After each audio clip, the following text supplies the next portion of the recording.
கட்னா புருஷன் வழியில் அலறி துடிச்சுக்கிட்டு இருக்கிறாரு சூர்யா. நந்தினி அவங்கள பார்க்க துடிக்கிறாங்க. ஆனால் அவங்க பார்க்க விடாமல் இந்த பக்கம் சுந்தரபள்ளியும் சரி, மாதவி, ஸ்ரேகா, அசோகன் 3 பேரும் பார்க்கறதுக்கு விடாமல் ஷிஃப்ட் போட்டு பார்த்துக்கிட்டு இருக்காங்க. அதாவது நந்தினியை உள்ளே விடக்கூடாது, நம்மளே பார்த்துக்கலாம் அப்படின்னு சூர்யா மேலே தங்களுக்கு தான் அக்கறை இருக்கிற மாதிரியும், நந்தினி இந்த பக்கமே வரக்கூடாது, அவளுக்கு இந்த வீட்டுக்கு எந்த சம்மந்தமும் இல்லை, அவளை இப்படி விட்டோம்னா அவள் உரிமை கொண்டாடிக்கிட்டு அவள் தான் சூர்யாவை பார்ப்பா, அதனால் அவளை விடாமல் நம்ம தடுத்து இப்படியே விரட்டிட்டா அதுக்கப்புறம் சூர்யா அவளை வெறுத்துருவான், அவன் இந்த பக்கம் வரமாட்டா அப்படிங்கிற ஒரு எண்ணத்துல தான் இவங்க 4 பேருமா சேர்ந்துக்கிட்டு நந்தினியோ உள்ள விட மாட்டேங்கிறாங்க. நந்தினியோ நான் கட்டின புருஷனை விட்டு இங்கிருந்து நான் போக மாட்டேன் அப்படிங்கிற உறுதியோடு இருக்காங்க. உறுதியோடு இருக்கிறது மட்டும் இல்லாமல் போய் மொட்டை மாடியில் தான் உட்காந்துருக்காங்க. சூர்யா சாரோட சத்தம் கேட்டால் அப்படியே அலறி துடிக்கிறாங்க நந்தினி. ஐயோ சார், நானும் உங்கள் பக்கத்தில் தான் இருக்கேன், ஆனால் என்ன செய்யறது, பார்க்கறதுக்கு விடாமல் என்னை இப்படி தடுத்து நிறுத்துறாங்களே, நான் எப்படி தான் வருவேன், நானும் அவங்களையும் தாண்டி உள்ளே வரலான்னு நினச்சா ஹால் மாற்றி ஆள் ஷிஃப்ட் கணக்கு போட்டுக்கிட்டு கண்ணு முழிச்சு உட்காந்துக்கிட்டே இருக்காங்க. நான் உள்ளே வரக்கூடாதுங்கிற நோக்கத்தோடவே அவங்களும் தூங்காமல் உட்காந்துக்கிட்டு என்னை விரட்டுறாங்க. உங்களை பார்க்குறக்காக நான் துடியாக துடிச்சிட்டு இருக்கேன், ஆனால் யாருமே என்னை உள்ளே விட மாட்டேங்கிறாங்களே, நான் எப்படி தான் உங்களை பார்ப்பேன், கிட்ட பேசலாம்னாவது நினச்சா கூட அதுக்கும் என்கிட்ட இருந்த செல்ஃபோனையும் பிடுங்கி வச்சுட்டாங்க. சரி, கல்யாணம் அண்ணா கிட்ட இருக்கிற செல்ஃபோனாவது வாங்கி பேசலான்னு பார்த்தா அவர்கிட்ட இருக்கிற செல்ஃபோனையும் பிடுங்கி வச்சுட்டாங்க. இப்போ நான் உங்களை பார்க்கவும் முடியாமல் பேசவும் முடியாமல் நான் இங்கே தான் சார், நீங்கள் சத்தம் போடுறத காதார கேட்டுக்கிட்டு தான் இருக்கேன், ஆனால் என்னால் எதுவும் பண்ண முடியலையே அப்படின்னு வருத்தத்தோடு நிற்கிறாங்க நந்தினி. கல்யாணம் வராரு, வரும்போது என்னென்ன ஏதோ மறைச்சு கொண்டு வரீங்க என்ன அப்படின்னு கேட்குறாங்க. அதுவா எங்கள் பாட்டியா அப்படின்னு சொல்லி ஸ்லேட் எடுத்து காட்டுறாங்க. அடடே ஸ்லேடா அண்ணே, என்னது புதுசாக எழுதி பழகுறீங்களாங்கிறாங்க. ஆமாம்மா, எழுதி பழகிறதுக்கு தான் நான் கொண்டு வந்திருக்கேன், நீ என்ன நினைக்கிறியோ அதை எழுதி கொடு, நான் சூரிய சார்கிட்ட கொண்டு கொடுக்குறேங்கிறாங்க. அப்பாடா, இதுவும் நல்ல ஐடியாவாக தானே இருக்குது. சரி, ஆனால் நீங்கள் கொண்டு போனால் அவங்க அனுமதிப்பாங்களா, உள்ளே விட மாட்டாங்களா என்னங்கிறாங்க. அதுவும் பார்த்தா அப்படி தான். சரி, எதுக்கும் ஒரு தடவையாவது நீ எழுதி கொடு, நான் கொண்டு போய் பார்க்குறேன், அதுக்கப்புறமா அவங்க தடுத்தாங்கன்னா நான் கொண்டு வந்துடுறேங்கிறாங்க. நந்தினி சூர்யா கிட்ட பேச முடியாமல் அந்த ஸ்லேட்டில் எழுதி அனுப்புகிறாங்க. சூர்யா சார், நான் இங்கே தான் மாடியில் தான் இருக்கேன், நீங்கள் கூப்பிட்ற சத்தமெல்லாம் எனக்கு கேட்குது, என்ன செய்கிறது, என்னை உள்ளே விட மாட்டேங்கிறாங்க சார், நீங்கள் இங்கே தான் இருக்கேன், நீங்கள் என்ன நினச்சி கவலைப்படாதீங்க, நான் உங்களை எப்படியாவது வந்து பார்த்துருவேன்னு சொல்லி எழுதுகிறாங்க.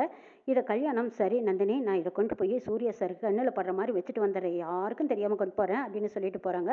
அங்கே போகும்போதே அவன் வாசல்லையே சுந்தரவல்லி பூத மாதிரி உட்காந்துருக்காங்க. ஐயோ, இந்த அம்மா இங்கேயே தான் காத்து கிடக்குதா, இந்த அம்மா பார்த்துட்டா பிரச்சனை ஆயிடுமே, என்ன செய்கிறது, சரி வேஷ்டிக்குள்ளே வச்சுக்கலாம் அப்படின்னு வேஷ்டிக்குள்ளே வச்சு மடித்து கட்டிட்டு போகிறாங்க.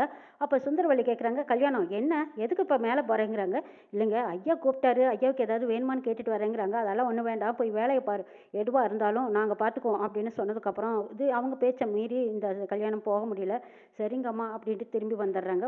வந்து நந்தினி கிட்ட அங்கே நடந்த விஷயத்த சொல்கிறாங்க. நந்தி மாதிரி முன்னாடியே அந்த அம்மா உட்காந்துருக்குது, அந்த அம்மாவை தாண்டி என்னால் உள்ளே போக முடியல, சூர்யா சாரை போய் பார்க்கலான்னாலும் பார்க்குறக்கு விட மாட்டேங்கிறாங்க நந்தினி, என்ன செய்யலாங்கிறாங்க. சரி, கீழே ரூமில் இருக்கிறதானே இருக்காரு சூர்யா சார், ஒரு கைத்து ஒன்று எடுத்துகிட்டு வாங்க, கட்டி அவர் கண்ணில் படுற மாதிரி இந்த சிலேட்டை தொங்க விட்டுலான்னு அப்படின்னு நந்தினி சொல்லவும், அட இதுவும் நல்ல ஐடியாவாக தான் இருக்குது, ஆனால் அவங்க கண்ணிலெல்லாம் படாமல் இருக்கணுமே, எப்படியாவது நம்ம எழுதி கட்டுறத சூர்யா சார் மட்டும் பார்த்துட்டா போதும் அப்படின்னு சொல்லி கல்யாணமும் நந்தினியும் ஒரு கவத்தை எடுத்து அந்த ஸ்லேட்டை கட்டி ஸ்லேட்டை கீழே தொங்கிட்டு கட்டி வைக்கிறாங்க. சூர்யா கண்ணு முழிச்ச போதும் அந்த ஸ்லேட்டை பார்ப்பாங்களா, ஜன்னல் வழியை பார்த்தா மட்டும்தானே அந்த ஸ்லேட்டு தெரியும், எப்படியோ பார்ப்பாருங்கிற நம்பிக்கை எனக்கு இருக்குது. அப்படி இல்லைனாலும் அந்த ஸ்லேட்டை உள்ளே இருந்து யாரும் எடுக்க முடியாது, இங்கே மேலே வந்து தானே அவங்க எடுக்கணும், எடுக்கிற வரைக்கும் நம்ம எப்படியோ பத்திரமா பார்த்துக்கலான்னு கல்யாணமும் நந்தினியும் இப்படி ஒரு ஐடியா பண்ணி வச்சுருக்காங்க. அதுக்கு முன்னாடி பார்த்தா இங்கே விஜி வந்து ராகவ கிட்ட கேட்குறாங்க, ஏங்க எப்படி தான் இருக்குது உங்களுக்கு, எப்போ பார்த்தாலும் செல்ஃபோன் எதை நோண்டிட்டு இருப்பீங்களா, அண்ணனுக்கு அடிபட்டிருக்குன்னு கேள்விப்பட்டு இன்னும் போய் பார்க்க மாட்டேங்கிறீங்களாங்கிறாங்க. என்ன செய்யறது விஜி, நான் ஃபோன் பண்ணால் நந்தினி வேறு சுவிட்ச் ஆஃப் பண்ணி வச்சிருக்கா, ஃபோன் பண்ணி பேசலான்னு பார்த்தாலும் சூர்யாவும் எடுக்க மாட்டேங்கிறா, நந்தினியும் எடுக்கலைங்கிறாங்க. எடுக்கலைன்னா அப்படியே விட்டுறதா, நம்ம போய் நேரடியாக பார்த்துட்டு வரலாம் வாங்க அப்படின்னு விஜயும் ராகவும் நந்தினி வீட்டுக்கு வராங்க. விஜயை பார்த்ததும் நந்தினி ஓன்னு அழுக ஆரம்பிச்சிருவாங்க, மனசு விட்டு அழுகுறாங்க. ஏய் நந்தினி, என்னடியாச்சு, சூர்யா எப்படி இருக்காங்கிறாங்க. எப்படி இருக்காருன்னு எனக்கு எப்படி தெரியும், என்னை தான் பார்க்குறக்கே விடலையே, உள்ளே போய் நான் பார்க்கவே இல்லைங்கிறாங்க. என்னடி இது, உள்ளே போய் இன்னும் பார்க்கலையா, ஏய் நீ எப்படி இப்போ இவ்வளோ நாளாக பார்க்காம இருந்தீங்கிறாங்க. அதுதான் என்னை விடவே மாட்டேங்கிறாங்க, முன்னாடி யாரோ ஒருத்தர் காவல் காத்துக்கிட்டே இருக்காங்க, என்னை விடக்கூடாதுன்னு அவங்களே ஷிஃப்ட் மாற்றி ஷிஃப்ட் போட்டு அவங்களே பார்த்துக்கிட்டு இருக்காங்க.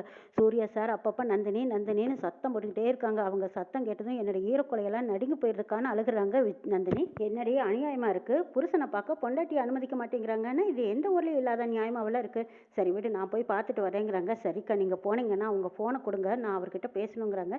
சரி போனதும் நான் ஃபோனை கொடுக்குறேன், நீ சூர்யா கிட்ட பேச, அதுக்கப்புறமா மல்ல நீ சூர்யாவை பார்க்க போகலாம் சரியா அப்படின்னு ஆறுதல் சொல்லிட்டு போகிறாங்க விஜயும் ராகவும் உள்ளே போகும்போது அங்கே சுந்தரவல்லி முன்னாடி உட்காந்துருக்காங்க. இவங்க 2 பேர்த்தையும் பார்த்ததும் இங்கே எதுக்கு வந்தீங்கன்னு கேட்குறாங்க. என்னம்மா இது, சூர்யா சார் காலில் அடிபட்டிருக்கு, அவங்கள பார்க்கறக்காக வந்திருக்கோம், எப்பவும் கேட்காத கேள்வி இப்படி கேட்குறீங்க, இது நாகரிகமாக இல்லைங்கிறாங்க ராகவன். அது அப்போ இருக்கலாம், அவன் நல்லா இருக்கும்போது அவனா வந்து தேடி வரும்போது பாருங்க. ஆனால் இப்போ அவன் உடம்பு சரியில்லாமல் படுத்திருக்கான். டாக்டர் யாரையும் உள்ள அனுமதிக்க கூடாதுன்னு சொல்லியிருக்காங்க. அதனால நாங்கள் மட்டும்தான் 2, 3 பேரும் நாங்கள் குறிப்பிட்ட நேரத்துக்கு போய் பார்ப்போம். யாரையும் அனுமதிக்கிறது இல்லைங்கிறாங்க. தீக்காயம் தானே பட்டிருக்கு, தீக்காயம் பட்டவங்களை கூட பார்க்கக்கூடாதுன்னு சொல்கிறாங்களா டாக்டர்? என்ன எங்கேயும் இல்லாத அநியாயமாவெல்லாம் இருக்குங்கிறாங்க. இதில் என்ன அநியாயம் வேறு இருக்குது? நியாயம் வேறு அநியாயம் மாதிரியா?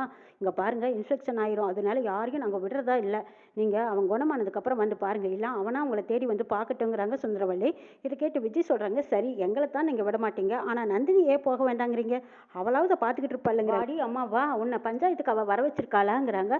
ஐயோ அப்படியெல்லாம் இல்லை, நான் ஏதாச்சும் தான் பார்க்கலான்ட்டு வந்தேன். மேனேஜர் சொன்னார் சூர்யா சருக்கு அடிபட்டிருக்குன்னு, அதான் பார்த்துட்டு போகலான்னு நாங்கள் வந்தோம். அதான் ஹாஸ்பிட்டலையே பார்த்துட்டு போயிட்டீங்களா, திரும்ப எதுக்கு வந்திருக்கீங்கன்னு கேட்குறாங்க சுந்தரவள்ளி.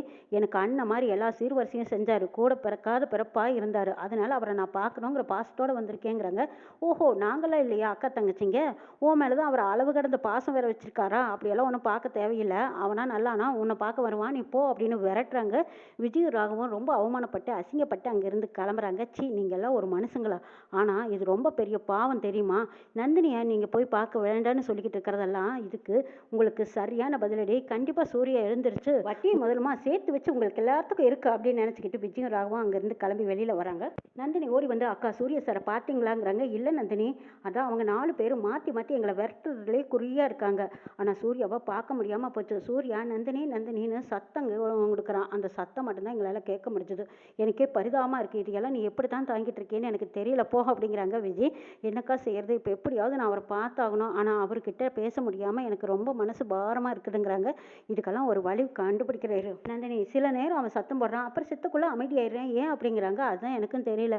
அவர் கண்ணு முழிச்சு போதெல்லாம் அவருக்கு ஏதாவது ஒரு மாத்திரையை கொடுத்து அமைதியாக அவர் தூங்க வச்சிடுறாரு. சும்மா எந்த நேரம் தூங்கிட்டே இருப்பார் போல இருக்கு. அந்த மாதிரி இவங்க மாத்திரையும் மருந்தாக கொடுத்து அவரை இப்படியெல்லாம் அமைதியாக வச்சுருக்காங்க. எனக்கு நினச்சா பயமாக இருக்குது. உடம்புக்கு வேறு ஏதாவது பிரச்சனை ஆகிடுமோங்கிற கவலையாக இருக்குதுங்கிறாங்க. சரி நந்தினி, இதை இப்படியே விடக்கூடாது. என்னக்கா செய்கிறது? அருணாச்சல் ஐயாவும் வெளியில் போயிட்டாங்க. அவங்க வரதுக்கு 10 நாள் ஆகுன்னு சொன்னாங்க. அவர் வர வரைக்கும் இதுதான் பிரச்சனை, இப்படி தான் காலம் ஓடிக்கிட்டு இருக்கு. அவர் வந்துட்டாருன்னா ஏதோ ஓரளவுக்கு இவங்க எல்லாரும் அமைதியாயிருப்பாங்க. அவர் இருந்தாருன்னா பயமும் இல்லை. சூரிய சாரை அவரே நல்லா பார்த்துக்குவாருங்கிற நம்பிக்கையும் இருக்குது. ஆனால் இவங்கெல்லாம் ஏதோ பண்ணுறாங்கக்கா, என்ன தான் செய்கிறாங்கன்னு தெரியல. ஆனால் சூர்யா சாரும் அவங்க கொடுக்கறத வேண்டான்னு மறுக்க முடியாமல் அவரே நினைவில்லாமல் இருப்பார் போல இருக்கு. நந்தினி, நீ சொல்கிறத பார்த்தா சூர்யாவுக்கு நினைவில்லாமல் தான் பண்ணிக்கிட்டு இருக்காங்க. வீட்டுக்கு ஒரு முடிவு கட்டுறேன்ட்டு போகிறாங்க விஜய்.